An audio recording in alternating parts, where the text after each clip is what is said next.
1 جولائی 2025 کو یعنی آج سے تقریباً 2 ہفتے پہلے اسرائیل کے علاقے سمیریا کے اندر جو کہ اس کا شمال مغربی کنارہ ہے، یہاں پر ایک لال بچیا کی قربانی پریکٹس کے طور پر کی جا رہی تھی. لیکن اینڈ ٹائم پر وہ بچیا جس کی یہ نشانی تورات کے اندر بتائی گئی ہے کہ وہ صرف سرخ رنگ کے بالوں والی ہونی چاہیے، اس کی عمر 2 سال سے زیادہ نہ ہو، وہ کسی کام کاج کے اندر استعمال نہ ہوئی ہو.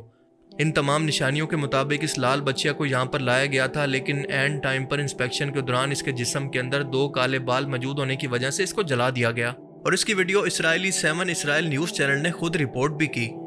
آپ جانتے ہیں کہ اسرائیل میں یروشلم شہر پر ماؤنٹ اولیو پر کئی سالوں سے اسرائیل اس لال بچیا کی قربانی کے لیے بہت کوششیں کر رہا ہے، اور اس مقصد کے لیے اس نے دنیا بھر کے اندر ایسی لال بچیا کی تلاش بھی شروع کر دی تھی جو کہ ان تمام نشانیوں پر پوری اترتی ہو. اور آخرکار امریکی ریاست ٹیکسس کے اندر 5 لال بچیا کو سپتمبر 2022 کے اندر ڈھونڈ کر یہاں پر منگوایا گیا اور ان کو انسپیکشن کے اندر رکھا گیا جب تک کہ وہ 2 سال کی نہ ہو جائیں. اور اگر یہ پریکٹس کرنے کے بعد یہ سب کچھ کامیابی سے ہو جاتا ہے تو حتمی قربانی کے لیے پہلے ایک لال بچہ کو ماؤنٹ اولیو پر مسجد اقصیٰ کے سامنے اور اس کے بعد مسجد الاقصیٰ کے کمپاؤنڈ کے اندر یہ قربانی کی جائے گی جہاں پر ہیکل سلیمانی کو بنانا ہے، جہاں پر یہودی قوم کے مطابق ان کا ہیکل سلیمانی موجود تھا. اور اس قربانی کے بعد وہ مسجد اقصیٰ کو شہید کر کے تیسری مرتبہ ہیکل سلیمانی بنانے کی شروعات کریں گے. That very soon we will all see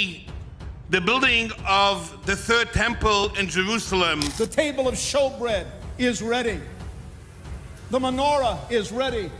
All of the golden pieces are ready. The third temple is ready. Our job to bring and to build the third temple. They're also planning to slaughter 5 red cows. That paves the way for the building of the third temple. اور اسی کے بعد greater اسرائیل کی بھی شروعات ہوگی، اور greater اسرائیل کے بعد ان کا مسیح دجال دنیا کے اندر ظاہر ہوگا. اور اسی مسیح کی قیادت کے اندر وہ دنیا پر حکمرانی حاصل کریں گے، وہ حکمرانی جو کہ ان کو حضرت سلیمان علیہ السلام کے دور کے اندر حاصل ہوئی تھی، یعنی پوری دنیا پر حکومت. اور آپ کو بتاتا چلوں کہ اس مقصد کے لیے باقاعدہ ایک ادارہ دی ٹیمپل ایسوسی ایشن کام کر رہا ہے جو کہ دنیا کے بڑے بڑے ربعی پر مشتمل ہے. اور یہ تمام معاملات یعنی بچیا کی نگرانی کرنا ہو، ہیکل سلیمانی کا نقشہ بنانا ہو، اس کے لیے لابنگ کرنا ہو، یہ تمام معاملات یہی ادارہ دیکھتا ہے. ان کے مطابق تورات کی نمبرز کی کتاب کے مطابق اللہ تعالیٰ نے ان کو حکم دیا کہ ایک مکمل مادہ گائے کو قربان کیا جائے جس پر کبھی بھی کوئی بوجھ نہ ڈالا گیا ہو. اور یہ قربانی نہیں بلکہ بلی ہونی چاہیے، کیونکہ اس کو آگ کے اندر جلایا جائے اور اس کی راکھ کو ہیکل کے اندر داخل ہونے سے پہلے پانی کے اندر ڈال کر اس پانی کو پاک ہونے کے لیے استعمال کیا جائے. اور یہ کام بہت ہی ہائی لیول کے یہودی عالم یا پھر ربعی کر سکتے ہیں.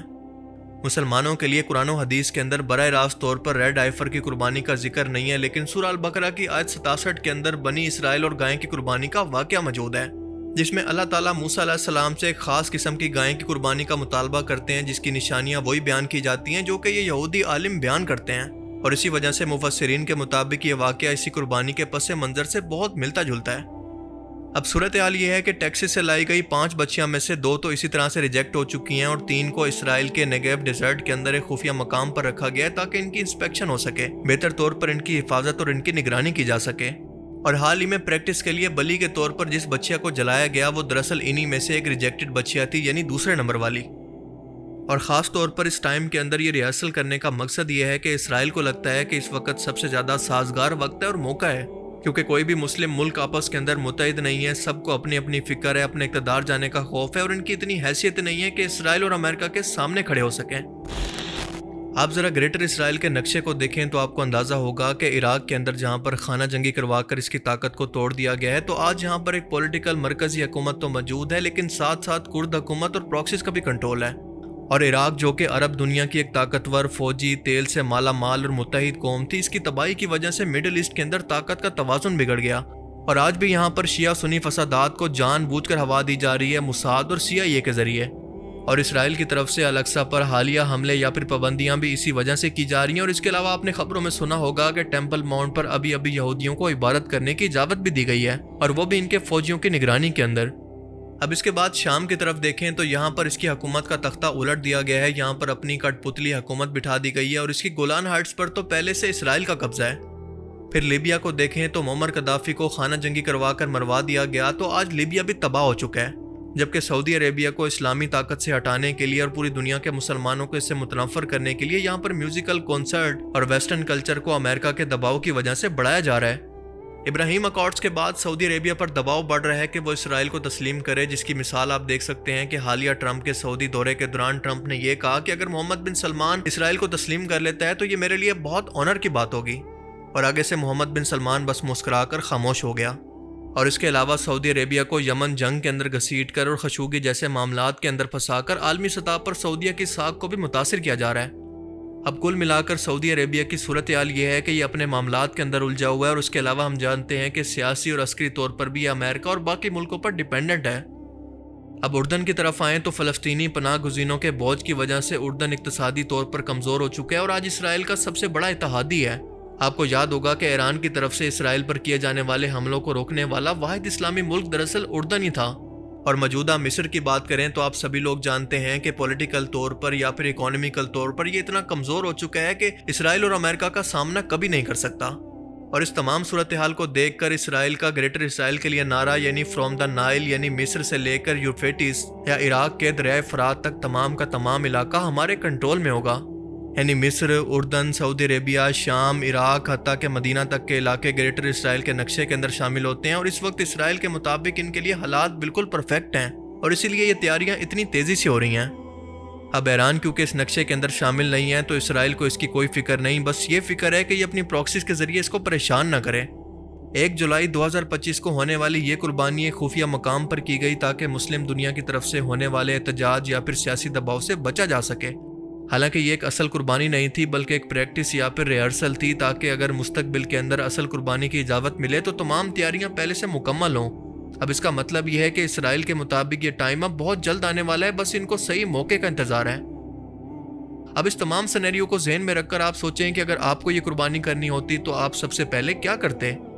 ظاہر سی بات ہے کہ اپنے آس پاس موجود ممکنہ خطروں کو ختم کرتے، یعنی سب سے پہلے غزہ پر حملہ کرتے، اس کو خالی کرواتے، فلسطینیوں کو مزید کمزور اور فلسطینیوں کو بے بس کر کے اس کی شروعات کرتے کیونکہ وہ آپ کے سب سے زیادہ قریب موجود ہیں۔ اور آپ غور کریں کہ اسرائیل نے یہی سب کچھ تو کیا ہے،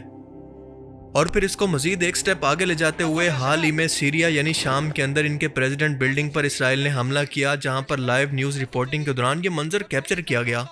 اب اس کا مطلب یہ ہے کہ غزہ کے ساتھ ساتھ اسرائیل کی نظریں سیریا کو مزید تباہ کرنے کی طرف ہیں تاکہ مستقبل کے اندر یہ کبھی بھی سر نہ اٹھا سکے۔ اور اس حملے کی وجہ اسرائیل نے یہ بتائی ہے کہ سیریا کے اندر دروز کمیونٹی کے لوگوں پر زیادتیوں کی وجہ سے یہ حملہ کیا گیا۔ اب سوال پیدا ہوتا ہے کہ یہ دروز کمیونٹی کیا ہے؟ دروز کمیونٹی دراصل ایک بہت ہی چھوٹا مائنورٹی گروپ ہے جو کہ اسرائیل کا بہت زیادہ حمایتی ہے اور ان کے حقوق کے لیے اکثر احتجاج بھی کرتا رہتا ہے۔ لیکن آپ کو یہ جان کر حیرت ہوگی کہ اس گروپ کی جڑیں یہود سے نہیں بلکہ مسلمانوں سے ملتی ہیں۔ یہ لوگ مڈل ایسٹ کے کچھ ملکوں کے اندر آباد ہیں، جن میں سب سے زیادہ لبنان، شام، اسرائیل اور اردن کے اندر ان کی تھوڑی تھوڑی تعداد موجود ہے، اور ان کی جڑیں اسلام کی شیعہ اسماعیلی شاخ سے جڑی ہیں، اور یہ 11ویں صدی کے اندر فاطمی خلافت کے دور کے اندر مصر میں شروع ہوئے۔ اب اس کمیونٹی کی تعلیمات بہت ہی سیکرٹ ہیں، زیادہ لوگ اس کے بارے میں نہیں جانتے، بس اتنا جانتے ہیں کہ یہ لوگ ہندوؤں کی طرح عقیدہ ری انکارنیشن پر یقین رکھتے ہیں، یعنی انسان مرنے کے بعد ایک اور جسم کے ساتھ دوبارہ جنم لیتا ہے، اور یہ لوگ قرآن کریم کو مانتے ہیں لیکن اس کی اپنی مرضی کی تشریحات کرتے ہیں۔ اب مسلمانوں کو ان کے وجود سے کوئی مسئلہ نہیں ہے جب تک کہ یہ شر اور فتنہ پیدا نہ کریں، کیونکہ یہ خود کو مسلمان کہتے ہی نہیں ہیں۔ شام کے اندر دروز کمیونٹی زیادہ تر سویدا صوبے کے اندر آباد ہے، اور اسرائیل اکثر اس گروپ کی حمایت کرتا رہتا ہے، اس وجہ سے نہیں کہ اس کو ان سے پیار، ہمدردی یا پھر ان کی فکر ہے، بلکہ اس لیے کہ شام کے اندر فرقہ واریت کو بڑھا کر اس کو مزید توڑ سکے اور شامی حکومت کبھی بھی خانہ جنگی کی وجہ سے سر نہ اٹھا سکے۔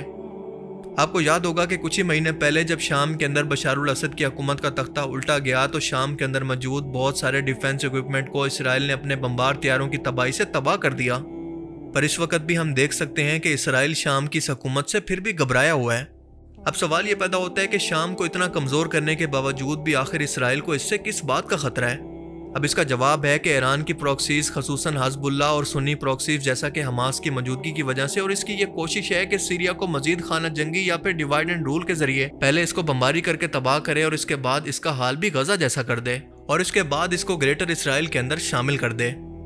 اور اس کی دوسری وجہ یہ ہے کہ اسرائیل یہ بات جانتا ہے کہ مسلمانوں کی حدیث کی کتابوں کے اندر لکھا ہے کہ مسلمانوں کی فوج شام کی سرزمین سے اکٹھا ہو کر بیت المقدس کی طرف جنگ کے لیے بڑھے گی، اور امام مہدی علیہ السلام کا ظہور شام کی جنگوں کے دوران ہی ہوگا۔ حضرت عیسیٰ علیہ السلام کا نزول دمشق یعنی شام کی جامع مسجد کے سفید مینار کے قریب ہوگا، اور ان کے مسیح دجال کو بھی حضرت عیسیٰ علیہ السلام شام کے اندر لوط کے مقام پر قتل کریں گے۔ صحیح حدیث کے اندر آتا ہے کہ جب شام والے بگڑ جائیں تو تم میں کوئی بھلائی باقی نہیں رہے گی، یعنی شام کی تباہی کا مطلب پوری مسلم دنیا کی تباہی ہوگا، کوئی بھی مسلم ملک صحیح سلامت اپنے پیروں پر کھڑا نہیں ہو پائے گا۔ اور اس کے بعد فرمایا کہ میری امت کا ایک گروہ ہمیشہ حق پر قائم رہے گا، کوئی بھی اس کو نقصان نہیں پہنچا سکے گا یہاں تک کہ قیامت قائم ہو جائے گی، یعنی امام مہدی علیہ السلام کا گروہ۔ مستدرک الحاکم کے اندر حضرت علی سے روایت ہے کہ جب تم شام کو، سیریا کو تباہ ہوتے دیکھو تو سمجھ لو کہ فتنہ قریب ہے۔ اور دوستو اگر ان تمام حالات کا جائزہ لیں تو لال بچہ کی قربانی کرنے کے اندر تیزی آنا اور شام کی تباہی کا آغاز اسی آخری زمانہ کی طرف اشارہ کر رہا ہے، اور ہمیں بتا رہا ہے کہ مسلمانوں پر ایک بہت ہی مشکل وقت، ایک آزمائش آنے والی ہے، لیکن بہت ہی جلدی آزمائش ختم بھی ہو جائے گی اور حضرت عیسیٰ علیہ السلام کی قیادت کے اندر پوری دنیا پر مسلمانوں کی خلافت قائم ہو جائے گی، اور اس کے بعد قیامت کی بڑی نشانیوں کا آغاز ہوگا۔ اگرچہ اہل ایمان پر آزمائش کا وقت آن پہنچا ہے، لیکن وعدہ الہی ہے کہ حق غالب آئے گا اور باطل کو مٹ جانا ہے،